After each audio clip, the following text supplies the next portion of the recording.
जब एस्ट्रोनॉट अंतरिक्ष में होते हैं तो उनको हमारी पृथ्वी कैसी दिखती है और वो वहाँ से क्या महसूस करते हैं। आज की इस वीडियो में हमारी कोशिश रहेगी कि आपकी सोच का विस्तार हो और आप अपने अंदर कुछ बदलाव महसूस करें। 1969 में जब एस्ट्रोनॉट ने पहली बार चांद पर कदम रखा तो उन्हें हमारा घर यानी ये पृथ्वी एक नीले रत्न जैसी दिखी। अपोलो 14 मिशन का हिस्सा रहे एस्ट्रोनॉट एडगर मिचेल कहते हैं कि वहाँ से ये समझने में एक पल से ज्यादा का समय लगता है कि ये चमकता हुआ गोला हमारी पृथ्वी है।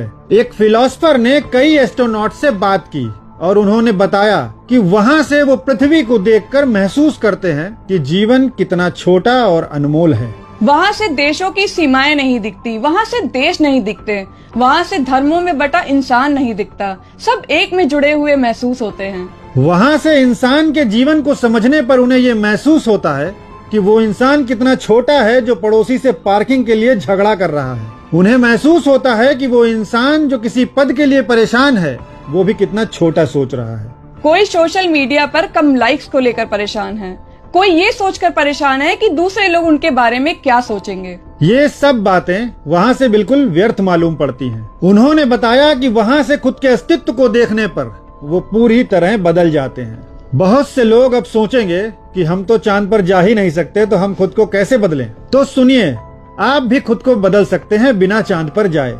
इसके लिए आपको अपनी सोच का नजरिया बदलना होगा। आपने देखा होगा कि आप दूसरों की समस्याओं में उनको बहुत आसानी से सलाह दे देते हैं, पर जब आप खुद समस्याओं में घिरते हैं तो आप उनका हल नहीं खोज पाते, क्योंकि आप अपनी समस्याओं के इतना करीब होते हैं कि आपको सिर्फ समस्या दिखती है, उसका समाधान नहीं। सोचिए कि जब आप 5 साल पहले किसी से लड़ रहे थे, क्या उस बात का आप कोई मतलब बचा है?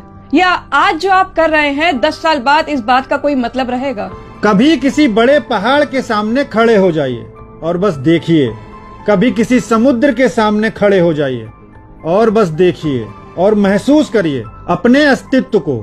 ये आपके सोचने का नजरिया बदलने में मदद करेगा। आपने धर्म देखे, देश देखे, देशों की सीमाएं देखी, पर जब आप दूर से देखोगे तो आपको ये चीजें दिखाई ही नहीं देंगी। अंत में बस इतना ही कहना है कि इस अंतहीन ब्रह्मांड में हम हैं ही नहीं।